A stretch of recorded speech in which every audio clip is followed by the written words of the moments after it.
آگ کی تیلی کی تاریخ انسانی اختراعات کا ایک دلچسپ سفر ہے۔ یہاں اس کی جھلک پیش کی گئی ہے۔ آگ جلانے کے ابتدائی طریقے اور ماچس سے پہلے لوگ درج ذیل طریقے استعمال کرتے تھے: چکماک اور لوہا۔ چکماک کو لوہے پر مارنے سے چنگاریاں نکلتی تھیں جو آگ جلاتی تھیں۔ فائر پسٹن، ہوا کے دباؤ سے چنگاری پیدا کی جاتی تھی۔ کیمیائی طریقے، گندھک اور فاسفورس جیسی اشیاء کے ساتھ تجربات کیے گئے۔ ماچس کی تاریخ کے اہم مراحل: 6 صدی عیسوی چین۔ ابتدائی ماچس چھوٹے صنوبر کے لکڑی کے ٹکڑے تھے جن میں گندھک بھری ہوتی تھی اور آگ منتقل کرنے کے لیے استعمال کیے جاتے تھے۔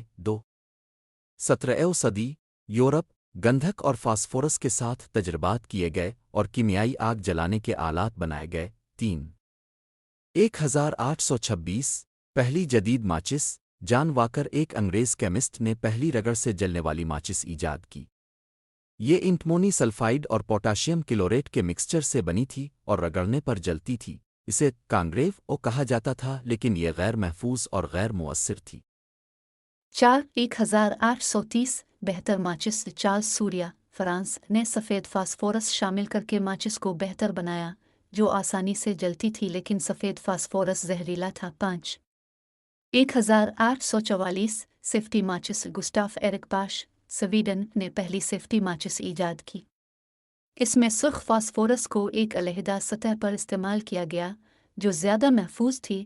سویڈش کمپنی جوہان ایڈورڈ لنڈسٹروم نے 1850 کی دہائی میں اسے مکمل کر کے بڑے پیمانے پر تیار کیا۔ 20 صدی غیر زہریلی ماچس۔ یہ سفید فاسفورس پر پابندی لگا دی گئی اور سرخ فاسفورس جیسے محفوظ متبادل عام ہو گئے۔ واٹر پروف اور طوفانی حالات میں جلنے والی ماچس فوجی اور بیرونی استعمال کے لیے تیار کی گئی۔